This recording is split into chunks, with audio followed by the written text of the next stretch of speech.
All right. All right. Check 1. Check 2. Check 8. Check 24. Check out the door. Do you want some more? It's the Cannabis Coffee Hour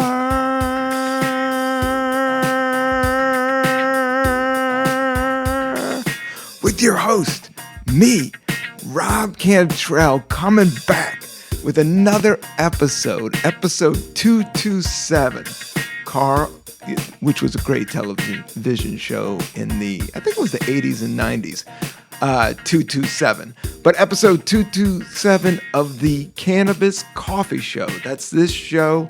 I'm your host. I'm Rob Cantrell. I got a fat cup of coffee. I had one, I had a little bit of cannabis before the show. I've been slowing down. I haven't been smoking that hardcore. I just did it for the show, just a quick one-hitter.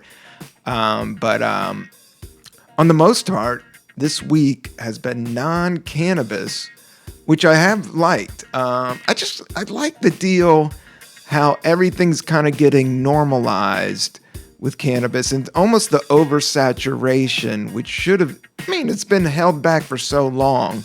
So everybody's going bonkers and nuts. But now, this is just like the New York vibe. Now the New York vibe is like, it is so much everywhere. So you're never really fiending that hard. Like it's always, can get it, kinda. That's the whole thing about the black market and the legal market here in New York. It's a little bit of a dance. And the wild thing is like Brooklyn still doesn't have a government legal dispensary yet, which is odd. But as you know, a roaster myself, I hate using the term stoner. I hate using terms in general. I like putting a name to this podcast, but I'm not. Some days we're going to talk about cannabis, some days we're not. Sometimes we're going to just talk about the show 227, and we're going to talk about television. We're going to talk about music. That's the only thing about going into the cannabis lane. Sometimes it gets lame in sense that it's just all talking about cannabis, which is fun, and I do naturally lead that way.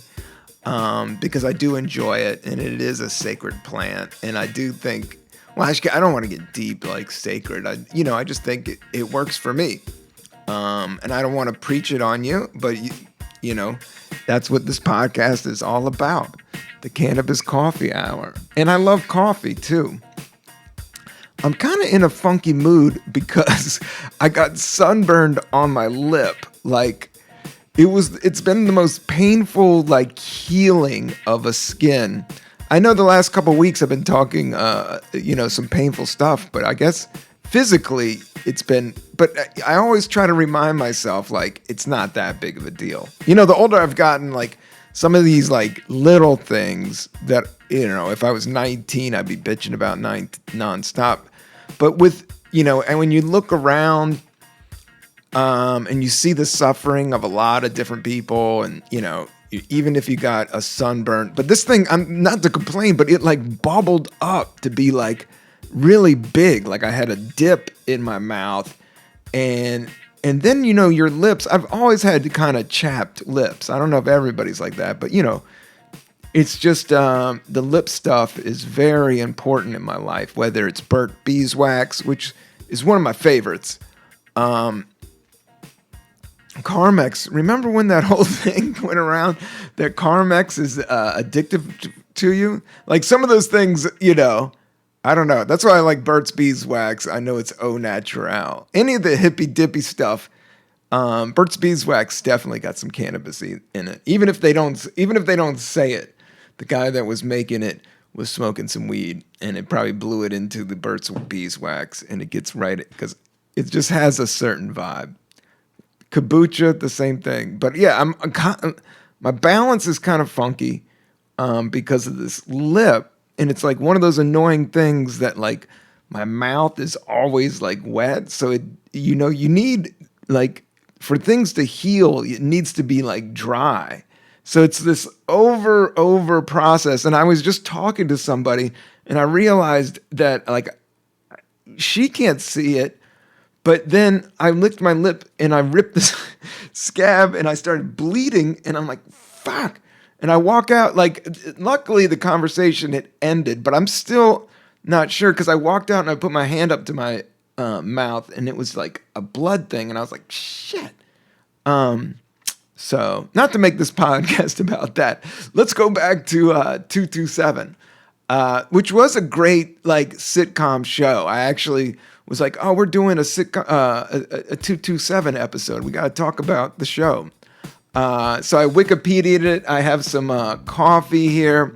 I'm still working on my Kirkland's, my fat bag of Kirkland's. I just got a fat bag of Kirkland's. No air conditioning. You know, I don't rock air conditioning, but I don't turn on the fan for the podcast. So, you know, I'm just going to sweat it out for this episode and drink some afternoon coffee. But I have been just getting a lot of stuff done. My writing discipline is with the weed, like cutting down on the weed a little bit. Like I just had this, you know, I had a script that I had to like, it's just a big thing, man.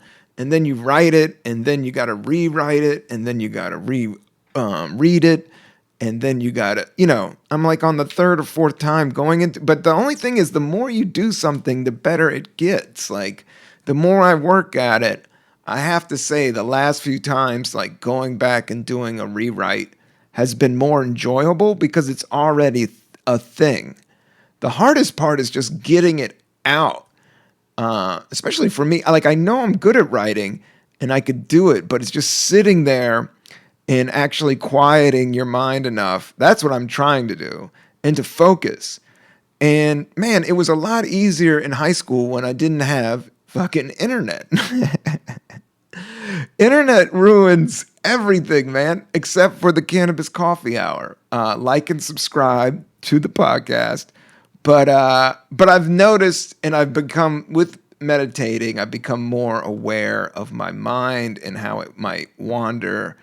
I've been putting times on, like, okay, I'm just going to write for like a half an hour on this, like the rewrite. I don't have that much time. I got to knock out this other thing. I don't want to get lost in it. And then like reading it again, like the next couple days, that's been fun. That's what I've noticed with rewrites. It's not as painful. It's still work. Like I still get tired. Anything creative, you think like, oh, I want to be a rock star. I want to be a comedian. I want to do a podcast. Like creative energy is an awesome. That's what I love about doing this I love doing this podcast. But everybody's just like, oh yeah, all you do is just sit there and talk.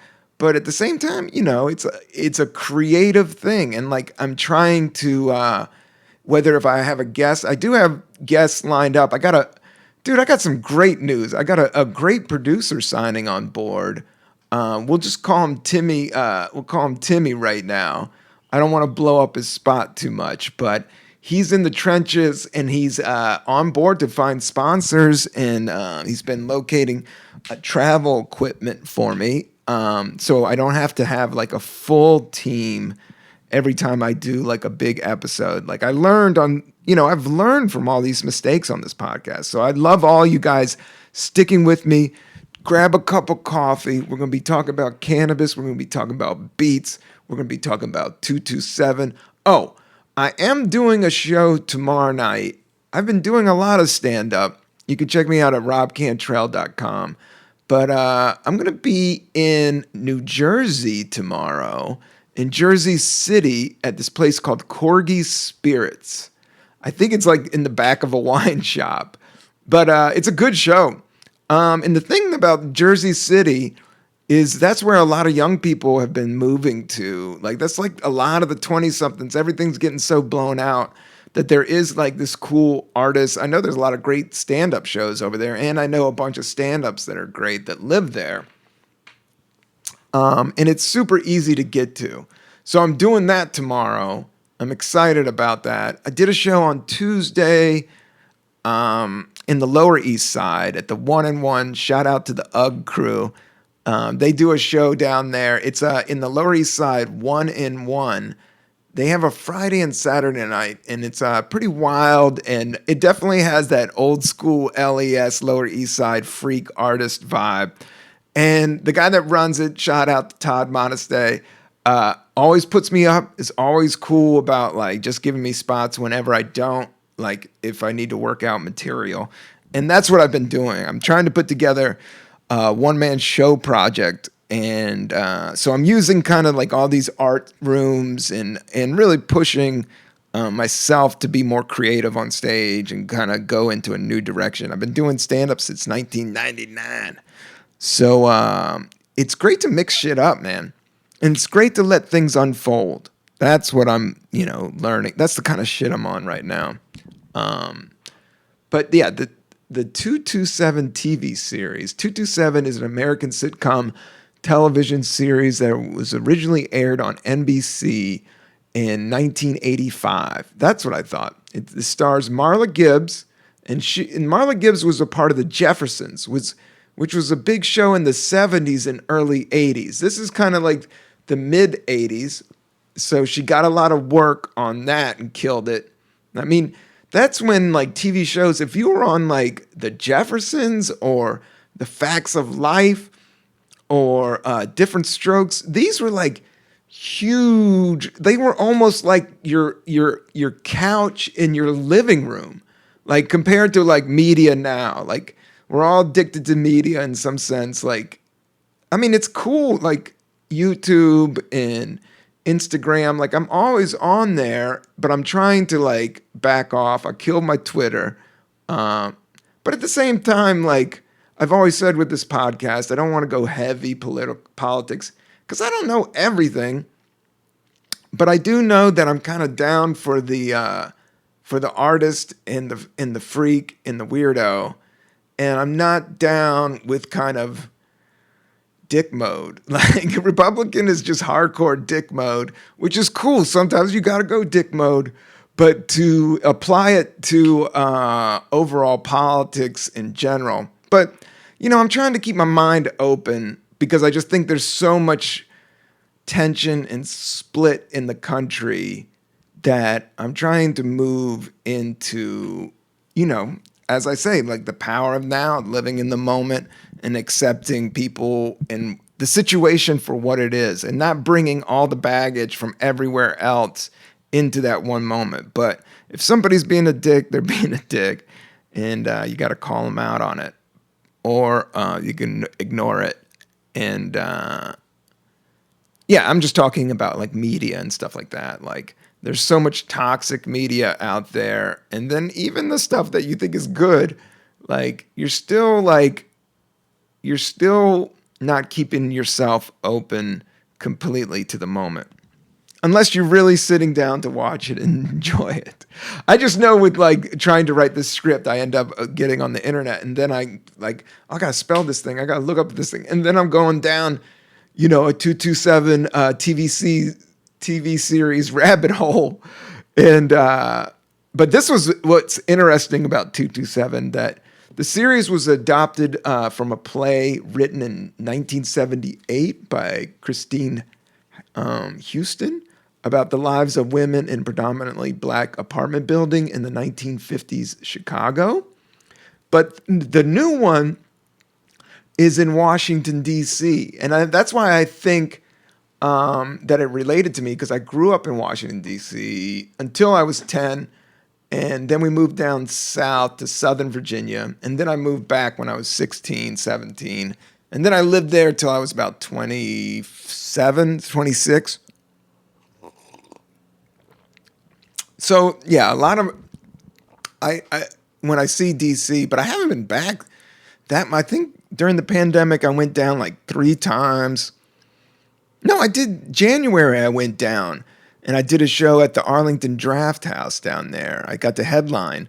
But it was one night, and I was just in and out. Like, I've never dipped that hard. No, it was 2 nights. It was one night a show. One show. It was 2 nights. Yeah, I was down there 2 nights. But I, like, drove down there, so I was tired the first night. And then the second night, I do remember I had some legal. That's like I think the first time I went to the Housing Works and I grabbed some spliffs.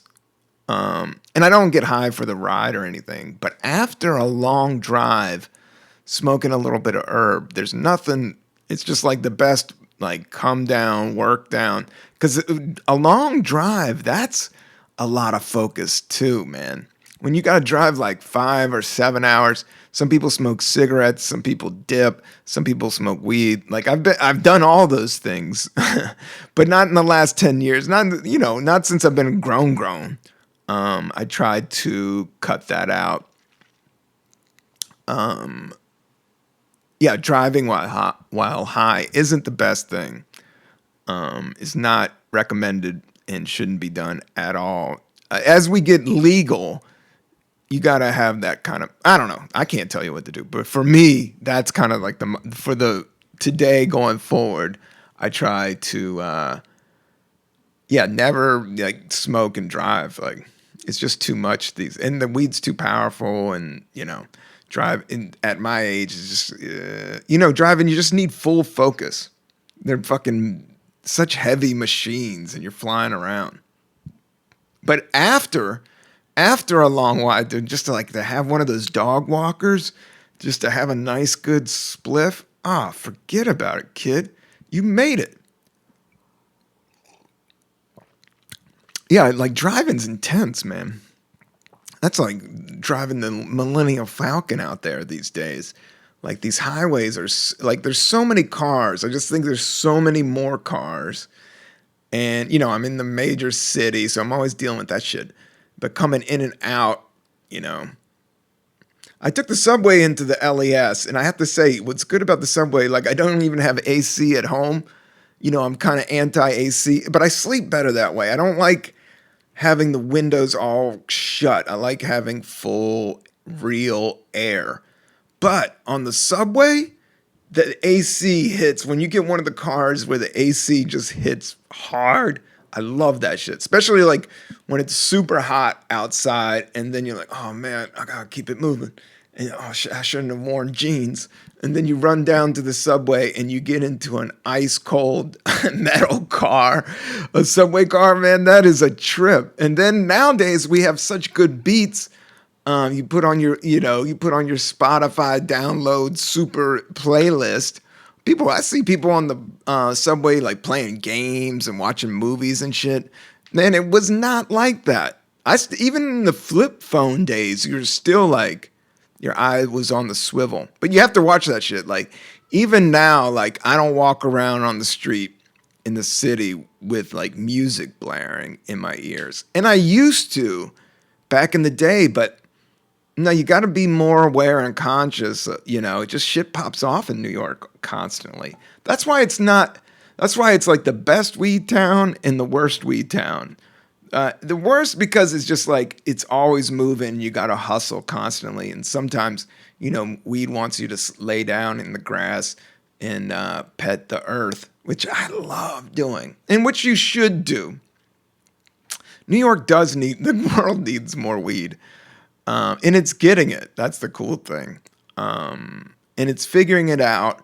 But there in the Wall Street Journal, there was an article that I was reading that was about depression and suicide rates. And because, I'm not medical or anything, but if you are feeling like super anxiety or having super negative thoughts, sometimes cannabis isn't the best. And it's good to like pull back a little bit. But it was on mental health, which has always been a debate. And you see more mental health problems going on right now. So that's kind of the thing. But I'm not sure if it's the cannabis or the underlining, just how the system's set up and how hard life is.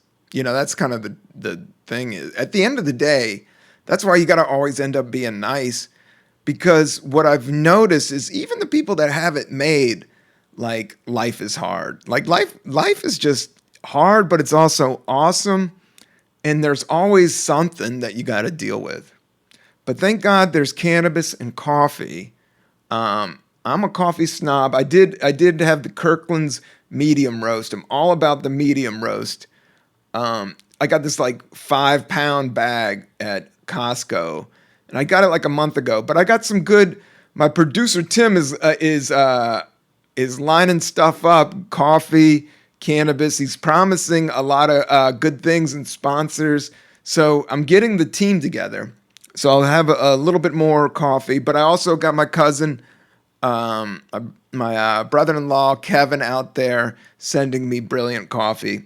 It's weird, like that's the thing about coffee and cannabis, it always runs out.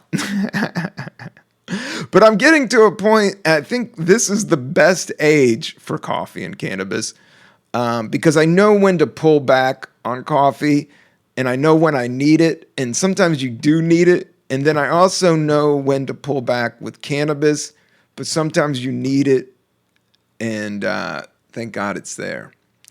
But back to the 227, the TV series, because I thought this was wild. So, she played the maid on The Jeffersons. The Jeffersons moving on up to the sky, to a deluxe apartment in the sky. We're moving on up. Great soundtrack theme song. This was all like this dude. This one super producer like produced all these sitcoms. Norman Lear. But the Jeffersons also, what the connection is, also is J.J. Walker, the guy that said Dynamite, J.J. Walker, right? And he was a stand-up comic. And I knew this, and I see him around still. He's 76 years old, and he's still doing shows. But I can't tell you how big this stand-up, the Jeffersons was like huge. Moving on up, opening theme, performed by Janet Dubose. Whoa. Known professionally as Janet Dubose, was an American actress and singer, best known for a portrayal of Wynola Woods, the neighborhood gossip maven and Friends of Evan's family. I was on Good Times. So she was on Good Times, but she sang the opening theme of the Jeffersons. Like, I never knew that. But when you're in show business or doing creative shit, like a lot of like the actors are painters, and a lot of the painters are in a band, and a lot of the stand-ups are film people. It's all kind of, once you start dancing in musicians, once you start dancing in those realms, they do link together. And that's what I'm right now. I guess my big links are, I love podcasts. I always envisioned like having a radio show or some type, but radio shows were also kind of corny, and doing it like every day, that's kind of brutal. Like, I would do it if they paid me a lot of money, but I like this 1 hour. You guys don't get too burned out on me. And it's something fresh and new and ready to rock and roll every week. And when you're having cannabis and coffee, it's just like a special treat.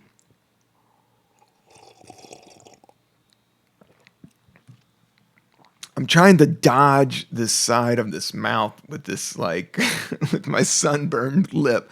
Like, it's so funny, man. I guess the sun must have just got in one of those cracks, man. One of those cracks was open, and I was just hanging out, and the fucking sun just went, "Gah," and just bubbled it up, man. And it was like numb for like 2 weeks.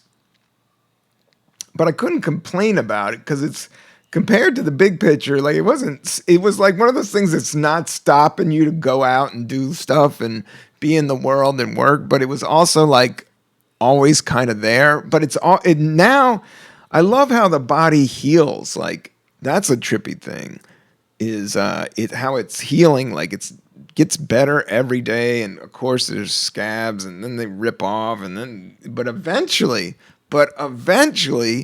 it comes back to a healed thing.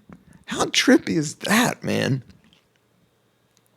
How the body does that. Or like when you're so sick, and then you're going, I don't know how I even got, and then you go, if you did like, a time lapse and made it like that, you can just see it go. I love time lapse.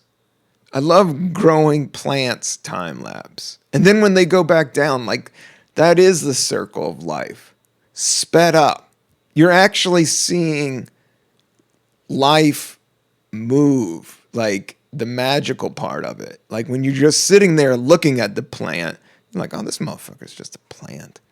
But then when you do a time lapse, you're like, oh man, God, it's growing and turning into things and changing and evolving and whoa, like that.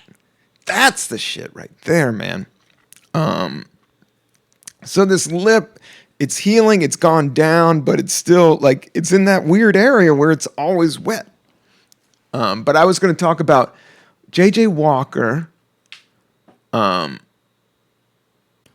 Was actually on the show Good Times. I got my big 80s, 70s Norman Lear sitcoms mixed up a little bit, but because I was always fascinated by JJ Walker's career because he was a stand-up comic, and I just read about him, and he started in radio, and then he went to, and then he was started as a stand-up comic in 1974. Wow, man. Stand-up comedy's been around forever. And Boy Chappelle days, it goes to 40s, 50s. I mean, we could do a whole, like, history of stand-up comedy episode. Maybe I will. I'll have my buddy Harmon Leon that does a history. I was on his podcast. If you want to hear me talk about Last Comic Standing, I did a whole podcast with him about it. That's out there. It's called Comedy History 101. But yeah. So JJ Walker, he's from Brooklyn, raised in the Bronx, went to Roosevelt High School in New York City. He was a stand-up, and then he booked Good Times, and then he did Roland Martin's Laugh-In. Laugh-In was like the big show in the Jack Paar show before Saturday Night Live. Like he's even, like his fame even predates Saturday Night Live even. No. Yeah, like, let's see when he blew up. He got a Golden Globe in 75 and 76, 74. Yeah, and SNL started in 75. But yeah, he's got a website, Jimmy Walker, Dynamite. I see him at comedy clubs. Let's check out his tour schedule. Yeah, there he goes. He's up in Modesto. I've done gigs there. Redwood, California, the Coyote Valley casinos. I've done a lot of casinos. He's doing a lot of casino gigs, which aren't the worst. Those are good gigs, actually. Like now, not all of them. Like if I was at his age, I'd be psyched to have these gigs because they're good gigs and they put you up and the food is great and the crowds are kind of mainstreamy, touristy. But that's what you're gonna get if you're just doing stand up in the city anyway. If you're I'm sure it's great. They pay them well. That's the other thing about casinos is that you have an entertainment budget. So it's not fully on the door. It's kind of all paid for. So, you know the money's good and it's bigger than usual. And it's not like on ticket sales. But at the same time, you got to sell tickets. No matter where you're at, whether it's a Art Deco place or it's a theater or if it's a Funny Bones, it all comes down to selling tickets. But the one thing is, I know that this podcast is doing real well right now. It's growing. I got a producer. We got some sponsors coming in. So yeah. And I got some great episodes coming up because now I got this good equipment that I can get out and do a little bit more. Like I said, I've always wanted to be kind of an Anthony Bourdain travel, cannabis, coffee. But me being me and talking to people out there, I wasn't going to say motherfuckers. I do like saying the word motherfucker. I've said it in my cannabis coffee Coffee and Weed song, one of the first lines is, what is it? Free Wi-Fi at the coffee shop. Shit, motherfucker, it never ever stops. Yeah, I've always liked cursing, and I do find it bad when I see kids curse or I hear it. Like, but I don't know. There's something about it. Like, not all the time. I think I'm just getting older and bolder. But with doing stand up, I always, there's something about cursing that's like, there's a time and a place, but it kind of cuts to the chase and it shows emotion. Like, I'm not even listening to the words. It's more about the emotion. It's more about the energy. It's always been about the energy. Whether you're saying something good or saying something bad, it can be said in so many different ways. But if it comes with the good energy, I think you're safe. It's when people are getting canceled when it comes to the bad energy. But I don't know. I don't want to make a podcast about cancel culture. But I was like sitting there singing Moving On Up. And I was like, oh no, this could be problematic. I got to pull back a little bit. But it's just that I'm fucking a Gen X to the core. And I was raised up on all those 80s shows. So I don't know. Life's evolving. Like I said, I'm not in the judge lane and I'm not into... But at the same time, I just don't want to absorb bullshit. Like, I just remember Del the Funky Homo Sapien. I said this a few times. Like, he was talking about rapping, and he said, if you rap about grimy ass shit, you're gonna get like grimy ass fans. But if you rap positive shit, you're gonna get cool fans. And I have to say that there is something in that. Whether it's a restaurant, whether it's a bar, whether there's just vibes. You can just tell if a place has good vibes. Except, but some people have different reads because everybody's got different vibrations. There's so many vibrations out there. And it's infinite. It goes on and on and on. Unlike the human body and this burnt-ass lip. But it's healing itself, which I'm excited about. But yeah, I'm performing. I think I told you. I'm also doing a show with Joe Pera in August, which should be a lot of fun, at the Bell House in Brooklyn. So if you want to see me in Jersey City, I'll be there. If you want to see me in Brooklyn, I'll be there. August 8th, I'm going to be at the Bell House. It's Joe Pera's, he's doing a monthly or a weekly show there, actually. He has a great fan base. I got to tour with Joe. I loved his fans. And he just blows me away. His vibe is the best. And then Corgi Spirits, that should be fun. That should be, I know the cat that runs it. That place is, it's going to be a fun kind of punk rock, cool show. I've been listening to a lot of, I still go back to the Dead lately. But at the same time, what was that? Like, I listened to it on Sirius Satellite. Like, the Dead channel is like that, and Rock the Bells are like my two joints. And then I listen to a little bit of Stern, and that's about it. But the Dead just keep coming back. And like today I even heard a song I'd never heard before, and it was great.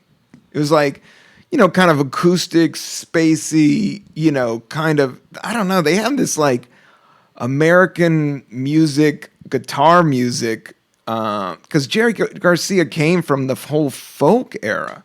Like his musical ride is fascinating, but to him to worship or just to be fascinated, like I'm trying to let go of any type of idolism,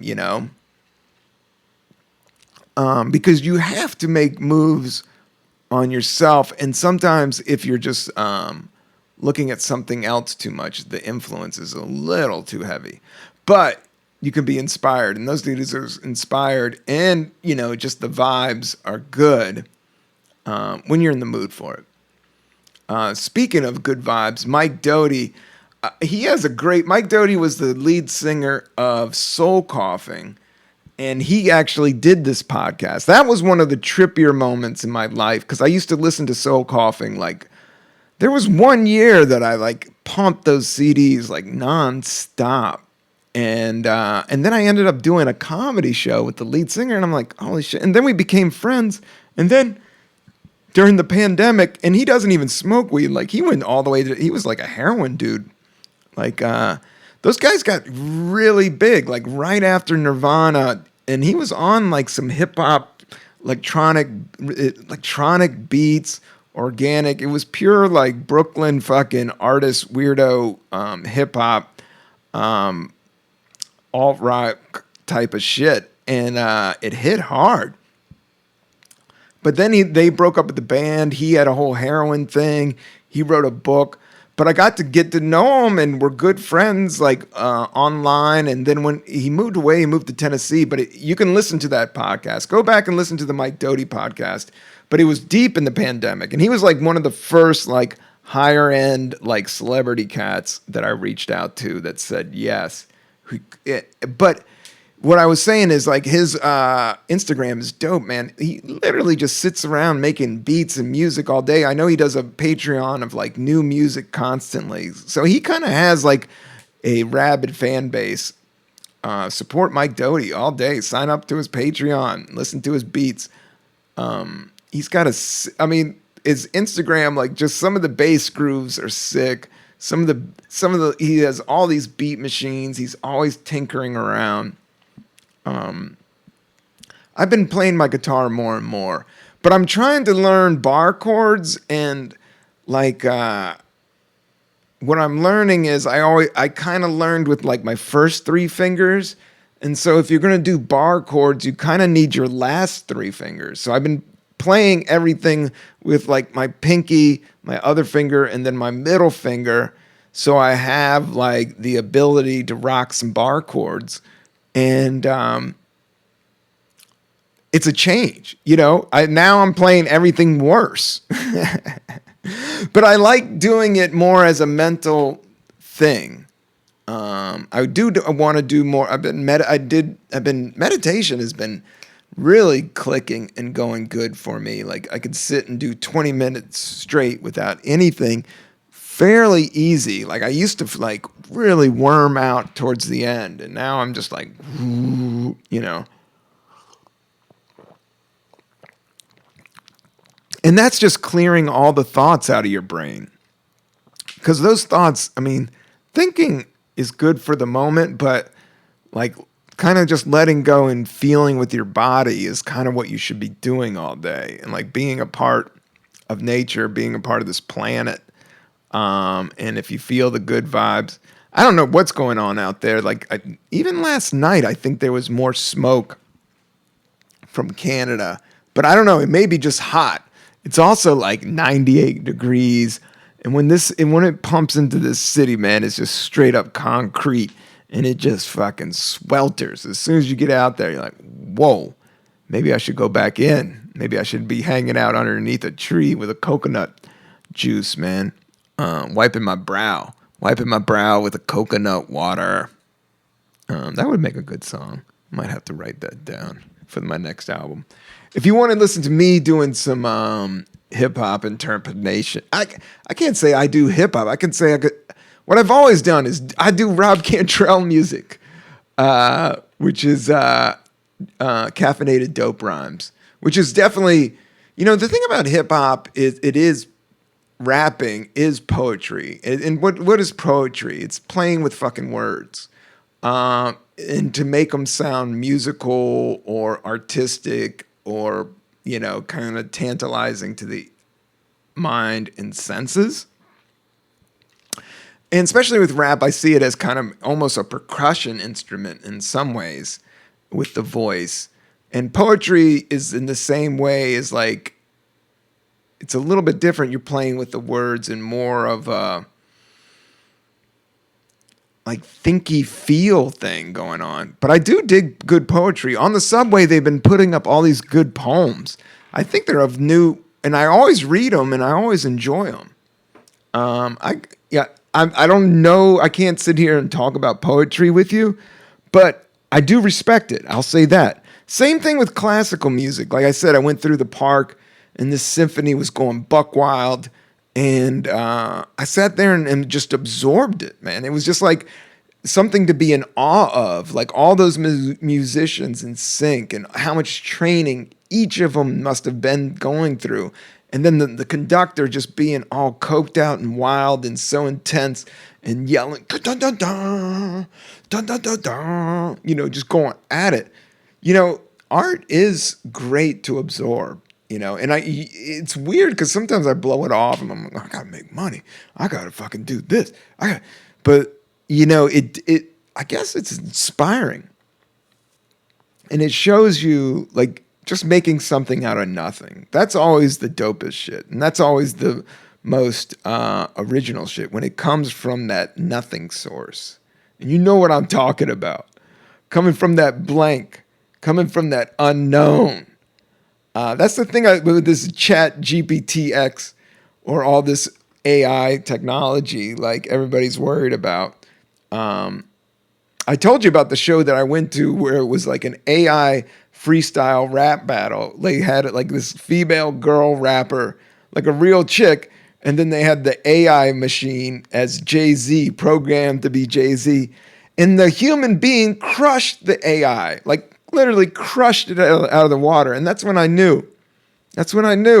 I mean, I think AI is dangerous. Where I see AI being dangerous is the spam. The spam has gotten much better because people are and then the AI in terms of you go to the website and it has some bot talking to you and all that shit. But all that stuff is like pre-programmed, and so it's all biting in terms of an 80s hip-hop rap battle, breakdance battle. It's all biting. It's all stealing. That's all AI is just stealing from the internet. And, so it's no original thought, no original essence. That's where it's at, is the original essence, the original thought.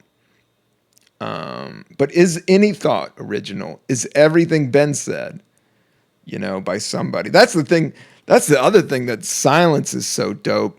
Like lately, I've just been going through a lot of ups and downs, and with meditation, it's helped me like just relax and kind of not react as hardcore, and just let things kind of heal itself. Like even like just letting go and letting it heal and working through it and see what pops up. And having faith, That's kind of where my head's at.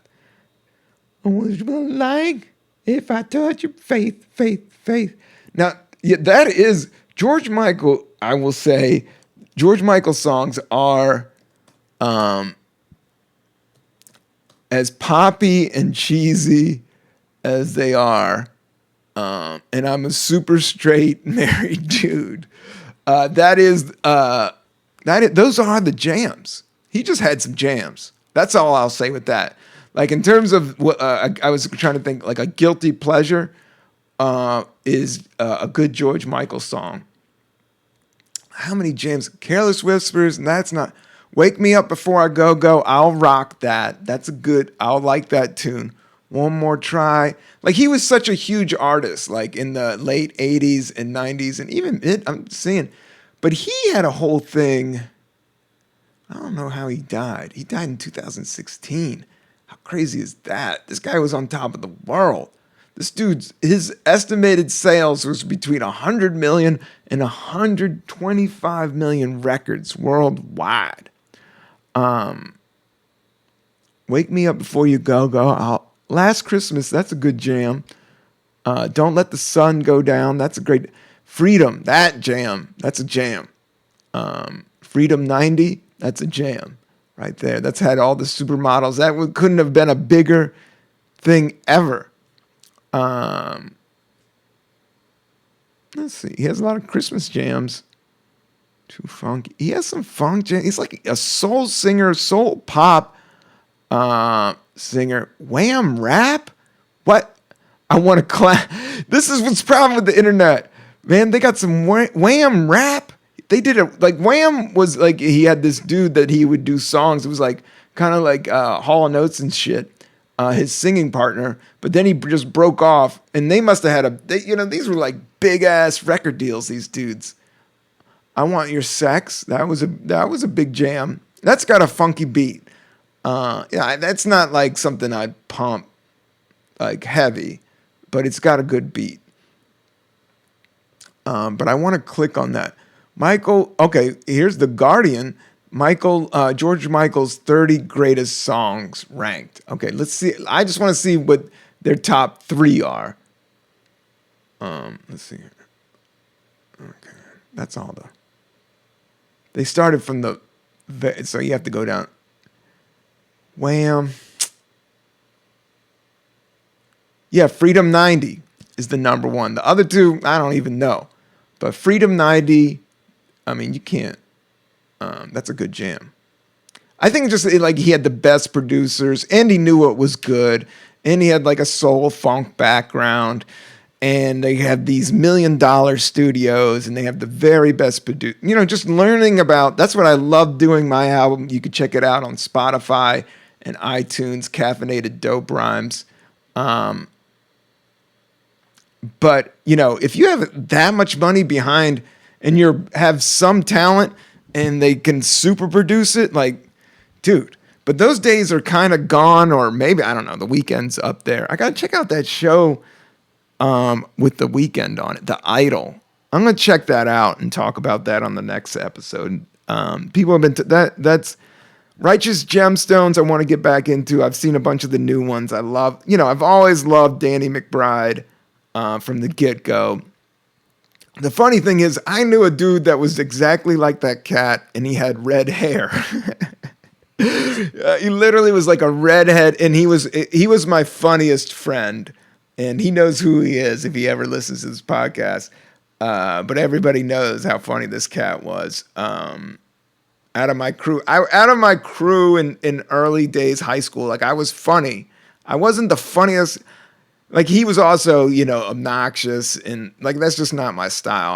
I had a little bit smarter, subversive, artistic style. But in terms of like that Virginia big loud dude type of shit, Danny McBride shit, that's why I kind of like all his stuff, because it reminds me of some of the friends that I used to roll with. And he's just funny, and he's into filmmaking. I like his whole crew. Like they try to make it.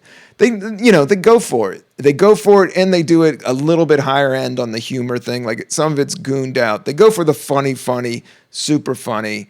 Anything that was Eastbound and Down. Like I will say, like those Craig Robinson, and Will Ferrell and Danny McBride scenes are some of the best comedy I've ever seen. Will it hold up? I don't know. When you watch shit, yeah, I mean, it's always funny. I have to say, any of that stuff, I loved. Chappelle's show, I loved. But now, times just goes by so fast. Like, and comedy's tricky. Like, sometimes I watch stuff, and I'm like, oh, yeah. And then I'm like, oh. And music the same way. I mean, we're all different, and consciousness is always changing for whoever's doing the absorbing of the media. So things hit different. I'm not saying it hits bad or good, or like, again, even with, comedy, I try not to idol. And now I've been doing it so long, no idols. But I respect the older cats, and I respect good cats. I respect the young cats. I respect everybody. It's hard as hell. But at the same time, I don't want to build people up to the point where I can't get up and around it in terms of my own. Like, you want to be in competition with yourself. That's what I'm learning through my journey. And that's what I'm trying, like, get the podcast a little bit better, get my boy Tim is on the production. He's hooking me up with some good stuff. I think we're going to get moving with that. We're going to get some more episodes out there in the universe, out in the field. I definitely want to do something at Scorpion Records. So that's this place that I've performed with at a few times. And they are definitely funky, and I've talked to them. So we're going to do some like record shops. We're going to do some coffee shops. We're going to do some more park episodes. We're going to get, another studio, some more dispensaries. We can get it up there and out there. But I always love doing a solo cast.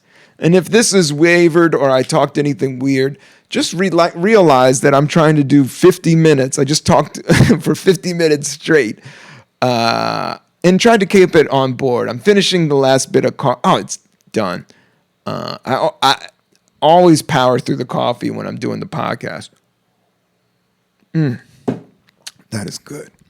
But that's it, man. That's the episode 227. I love you. Peace and love all out into the universe forever and ever. Be nice to your mom, your dog. Protect your neck. Wu-Tang forever. Listen to classical music. Listen to jazz. Listen to the birds. I mean, the actual live birds that are out in the trees. I did that on my gratitude list. I'm grateful for the birds tweeting outside. I like some people are like, oh, fuck those birds. I like hearing that. Like, I'm just like, oh, life. All right, I'm out. Peace. Drop. Drop.